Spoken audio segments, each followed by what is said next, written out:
Welcome to the Mountain Gardener with Ken Lane. Gardening in the mountains is different. Listen to Ken's tips, tricks, and garden shortcuts guaranteed to make your gardens more beautiful than ever this year. Now for better advice that works locally, welcome your host, Ken Lane.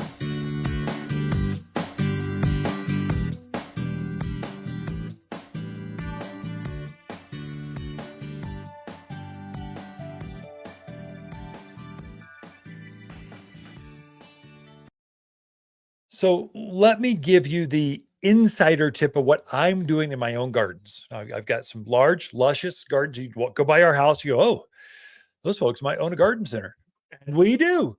And we know how to take care of plants. And we love to sit back and just enjoy our gardens. There's this the act of gardening is therapeutic. For me especially, I get so stressed out. I got so many deadlines. This phone is always going off. It's ridiculous. So I leave it behind. I go outside. I start to garden, and I just lose track of time. Pretty soon, several hours have gone by, and I'm going, I just feel better. But in addition, there's some gardening tasks, some tips, some things that we do that really brings out more. It's not just putzing around talking to butterflies. It's not just trimming, giving haircuts, but it's actually nutrients and some things that we do. It's gardening has half timing. So this is one of the most significant time to fertilize or feed everything in the yard. So everything in the yard, every single plant, every perennial, all the grass, all the roses, all the evergreens, the natives, everything, every living plant in our yard gets 744 all-purpose plant food. So it's a special fertilizer I put together 2 decades ago, forever ago. It's the number one seller we have at the garden center. It's got a following, but it really works because it's organic. So every time you get some rain or some moisture or some snow from now through winter, it's going to release a little food. So that plant is going to pick that up, and that's what it's going to use to form next spring's, let's say, candle growth for pine trees. You get more elongation, a longer needle on your pine trees, your junipers, your Arizona cypress, cedars, all those things. Evergreens, it's critical. They need this in the fall. Fruit trees, they really need a fruit tree food. So I did make a fruit tree food. It's actually 6447. It's got 7% calcium in this blended fertilizer. So we make our own. It's like a cookie recipe, or a fertilizer is like a cookie recipe, and you tweak it and you kind of change it, and eventually the plants go, whoa, I really like these, and I'll take some more. And so with that calcium is what brings out larger peaches, larger fruits, bigger flowers, more fragrance. It's picking up calcium. That's what makes them stronger. It also has sturdier limbs. There's a lot of benefits that plants pick up with calcium, but it's got 6% nitrogen, 4% phosphorus, 4% potash, and 7% calcium in this pelletized fertilizer. So for my edible things, grapes, figs, pomegranates, apples, pears, peaches, just anything that's formed of blueberries, give it fruit tree food. Everything else gets all-purpose food. It's a cottonseed 744. It's cottonseed meal and bird guano and some other iron, sulfur, and some stuff, but it really works. It's pelletized, put it in my hand spreader, and I just go out in the yard and I make the plants happy. Everything gets fertilized by the end of this month. I can't emphasize that enough. That's what I'm doing in my yard, and I'm encouraging you strongly to do the same. And for the love of gardening, stop using synthetic fertilizers. That stuff is killing us. It's picked up, it's going down to the water source. We're going to drink that stuff eventually. So it's too water soluble. And so if we're all drinking groundwater, if you're out in the county, you've got your own well, don't use chemical fertilizers. Stop poisoning. Don't do that to yourself. Use organic foods. The plants will pick up more of the food. It's healthier for the plants. It's healthier for the worms, the birds, your pets, and it's healthier for you. Or to emphasize that enough, that we only sell organic fertilizer, all natural fertilizers here at the garden center. And the only way we could do that is if we made them ourselves, because it's so hard to find them out there. They just aren't a standard. No one has made organic plant foods easy to use, but we have. because that's kind of my thing. I sit down and I try to bake up new recipes for fertilizers. What makes my plants happier? When I find one, I kind of go, "Oh, look at them. That's amazing."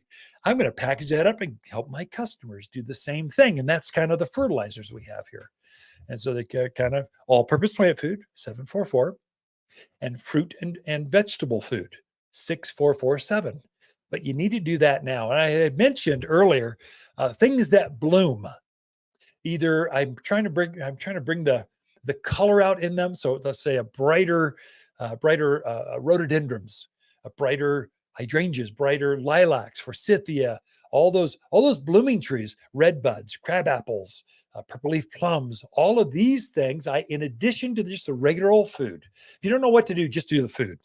But if you're a true gardener and you want really bright flowers and a lot of them, in addition, what I do is I'll get a bag of superphosphate. At the same time I'm fertilizing everything. It doesn't matter the order. Just get them on the ground. They're going to do their work through the winter. So all-purpose food, I put it down there. And then in addition, my blooming things, I'm going to give them some superphosphate. It kind of looks salt and peppered underneath. I put it where the drip line is. You're not putting all this stuff right at the trunk of the tree. It's out toward the drip line. So the outer branches of any given plant, that's called the drip line. That's where all the feeder roots are. There's no roots that can pick up nutrients and water right at the trunk. Those are just big old anchoring roots. If you pull up a tree and you look at the roots, it's just got a real barky, it's just there to keep it upright, keep it in the wind. It's just not going to blow over. But the feeder roots, the ones that pick up the food and the water, they're right out there at the drip line. Focus out there. That's where the food, the nutrients, and the superphosphate goes out to. So if your lilacs just did not bloom as well as you remembered last year, give it superphosphate and it will be a game changer for that plant. If you had some beautiful red buds or the crab apples were bright red years past, but now they just didn't bloom as well, superphosphate, it will make a difference. And so fruit trees, really 0.18, it's 18%. That phosphorus, that's what brings out flowers and fruits. Give it more of that. My gosh, you're going to front load that thing and just be over the top. So superphosphate, I use quite a bit of it. If you think of it, really what superphosphate is, so the all-purpose plant food is like the steak and potatoes. Oh, I want to sit down and have a meal. Oh, I feel full. And then the superphosphate is kind of like a snack. It's like a Snickers bar. It kind of picks up and goes, whoa, I'm liking this. I think I might take another piece of that. I love that superphosphate. So I'll give my flowering plants kind of a handful every 6 or 8 weeks. And it's nonstop riotous color, fragrance galore. So roses just get bigger and brighter. So superphosphate's a game changer. And then for my evergreens, all my evergreens, whether they're blue or not. So they seem to like aluminum sulfate.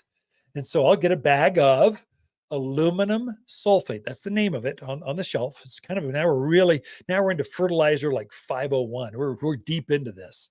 But if you've got Colorado blue spruce, Arizona cypress, blue cypress, if you've got Wichita blue junipers, if it has the word blue in it, it needs aluminum sulfate because it's picking up the aluminum to coat the green foliage in blue. That's not really, the plant itself is not blue. It's just secreting this aluminum coating. It gives it this illusion, gives it this glow in the dark kind of bright silver color. And so if you don't replenish that, usually in the fall of the year, this is the time to do that. If you don't replenish that, they'll naturally lose that luster. They don't look as healthy today as they did 2 years ago. What's going on? It's aluminum sulfate. And so you hear this written up for hydrangeas. You hear hollies, you go, oh, it needs aluminum. It's a common thing, but we don't grow a lot of those kind of plants here, but we have a lot. I mean, Colorado spruce grows wild here. It's just a native of Spruce Mountains. It's right outside of Prescott, Arizona. So we've got lots of spruce on the hillsides. They really do like aluminum sulfate. We need to focus more in the Southwest on giving the evergreen plants that, not just the shrubby kind of stuff, not just the rhododendrons, azaleas, hydrangeas, and hollies, but our evergreens like pine and spruce and fir. So all my evergreens get aluminum sulfate. All my blooming things are getting super phosphate, and then everything in the yard gets just a food of some sort. With that being said, for you folks with brand new landscapes, I just put them in the last, let's say, year. They're new. I just want them to be bigger. I wish they were bigger. I wish they were more mature. For you, I'd say fertilize them. And then your secondary thing would be humic acid. Humic is like gets things to root out faster. Get more roots on them. They'll take up more of that fertilizer. You get more growth next spring. Do those two things for you. Anyway, time to fertilize. That was the point. That's just how I do it. Hopefully that helped you a bit. Got more. I'll be right back after this. Watter's October companion plants that grow well together are blaze maples, spicy mums, glamour kale, and burning bush. Watter's compact burning bush is a neat, well-behaved shrub prized for its blazing red foliage in the fall. Looks great when planted with autumn gold sumacs, lilacs, and gold euonymus. At 6 foot, this bush makes a natural hedge that burns red through autumn, all for $49. You'll find the showiest shrubs here at Watters Garden Center. Siri, give me directions to Watters Garden Center.